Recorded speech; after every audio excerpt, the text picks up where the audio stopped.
In Splunk, reports are saved searches that we can schedule to run periodically or on demand. And they're used to gather and visualize data or statistics from events over time. And they can help provide us as analysts or our teams with insights into trends and patterns or anomalies. And when we generate or create reports, we can include things like tables and charts and other visualizations or statistics like the ones that we've been running to help us or anyone we share the reports to understand the data better. And so as a very simple example, let's generate the same IP location map that we did in the previous lesson. And so I'm going to head over to the Search and Reporting app. And from here, I'm going to build out my query. And so I'm going to select the index of http_sample. Next, I'm going to pipe this to the IP location command and select the client IP field for the actual field of the IP addresses. And then next, I'm going to run the geostats command to do a count by the country field. And for example's sake, make sure your time range here is set to all time. And now let's run this. And in a more realistic scenario, we might want to limit the time range to, say, the past month or the past quarter. But obviously, since we're using pre-generated data here, well, we can't do that. And so if we have a nice visualization or a set of results that we want to share with other analysts or colleagues within the SOC, or even outside of the SOC as well, we can easily save this query and the results to a report. And it's just quite literally as simple as clicking on the Save As menu at the top here and selecting Report. And within this dialog box, we can enter a title for a report and an optional description.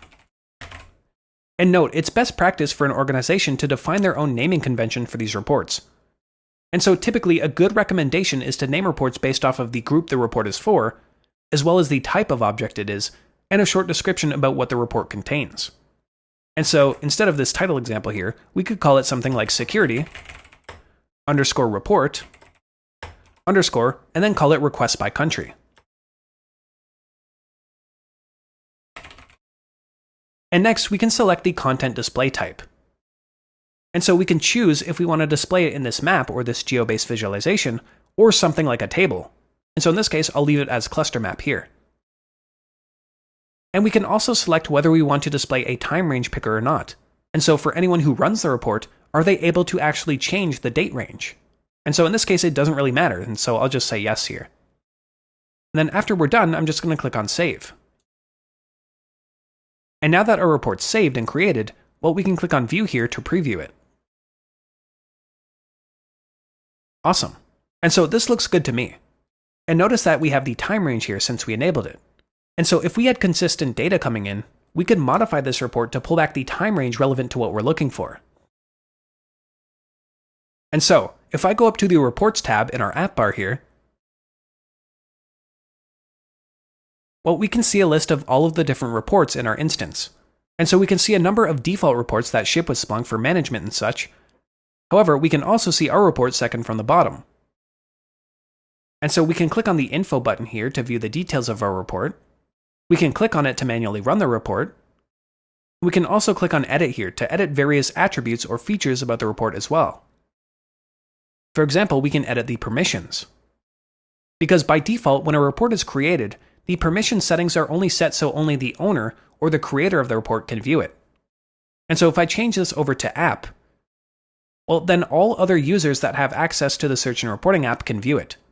We can also give individual access based on various user permissions, like read and write access, say, to everyone.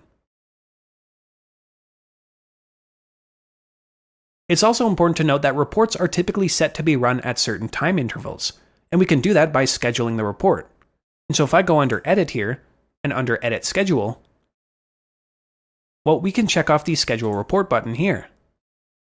And setting a schedule like this within any SIM is best practice for our reports or queries, as we can schedule when the SIM runs a heavy search query, or a report that pulls back a lot of data, which can very much reduce the resource strain on our system. And particularly, this is useful when a report is shared with a number of users, or embedded within a dashboard that many users access. And so instead of running the report ad hoc whenever a user navigates to it or sees it in their dashboard, well, we can schedule it to run, say, once a day or once an hour, depending on what the report is, and have the results aggregated and ready to go for the morning. And so under time range here, well, we can select a report to run every hour, or day, or week, or month. And we can even select a custom cron schedule as well. And it's also useful to note that we can trigger actions as well when the report runs. And so if I click on Add Actions here, we can see different triggers, like sending the results to a webhook or through email, which is also very common.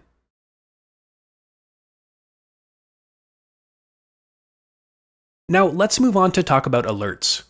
And so in Splunk, alerts are notifications that are triggered by specific conditions or thresholds within our data. And so we can use alerts to monitor and respond to important events or anomalies in real time. And typically, alerts are made up of 3 different parts. And so we have trigger conditions, and these are based on the actual search queries that are triggered when certain conditions are met. And so we can base these off of thresholds or anomalies, or even specific patterns within the data. We also have the alert scheduling, so whether it's real-time or scheduled. And lastly, we have the alert actions, and so when an alert is triggered, well, we can configure various actions to be performed, like send out email notifications, or reach out to a webhook, or create an incident within an external ticketing system, or just log the event to our dashboard. And so alerts start off obviously with defining the actual criteria, or in this case, the search query. So in other words, what kind of activity are we trying to monitor and alert for? And so this could be things like a high number of failed login attempts within a short period, or specific configuration changes, or things like impossible travel, or even web-based attacks as well. Right? And so we talked a lot about indicators and things to monitor for previously. So in this case, within our sample Apache logs, let's create an alert that will trigger if any LFI attacks are detected. And so to do this, let's just create our search criteria. And so I'm going to specify the index of http_sample. And next, I'm going to pipe this over to a subsearch command. And in this case, I'm going to target the URI query field. And specifically, I'm going to look for a pattern within that field's value. And what I'm going to search for is within wildcards here.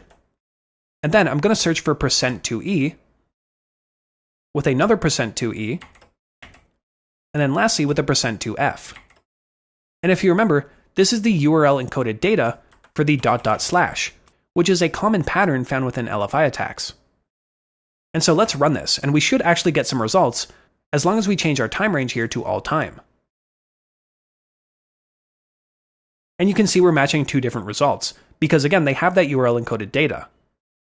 And obviously we can make this a more sophisticated pattern and include other patterns as well, but this is just for a simple example.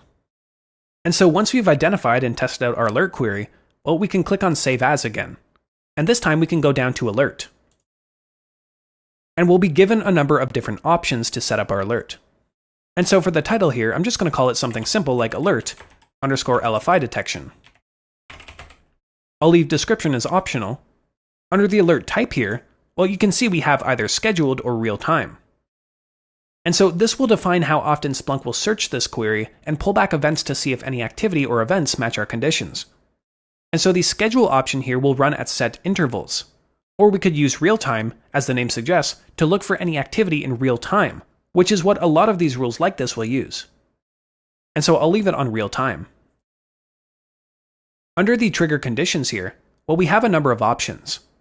And the option we pick kind of depends on the type of condition or the query that we've defined. For example, if we're alerting on login failures, well, we might want to bump up the number of events, or the threshold here, so we're not flooded with a number of alerts anytime a legitimate user typos their password, because I know I do that all the time. And so we could use the number of results here to trigger something like 5 or more.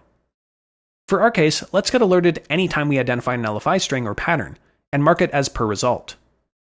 And lastly, we have alert actions, which again, this is so important because it determines what actually happens when the alert triggers. Right? And so we can send an email or run a script, or send the alert out to a webhook like Slack, for example. Or we can just add the alert to the built-in alert queue for analysts to triage and investigate.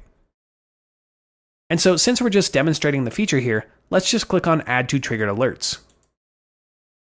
And in this case, we can select the severity, and we can go all the way from info all the way to critical. I'm just going to leave it at medium. And I'm just going to hit save. And I'll just exit out of this. And now we can head over to activity in the top Splunk bar here and go under triggered alerts. And if we had an incoming stream of logs, and if one of those events matched our query, well, this is where we would find an instance of our newly created alert. And so obviously, because we're using predefined logs, well, we can't really generate any real-time alerts. This was just to showcase the general process for setting up and creating an alert.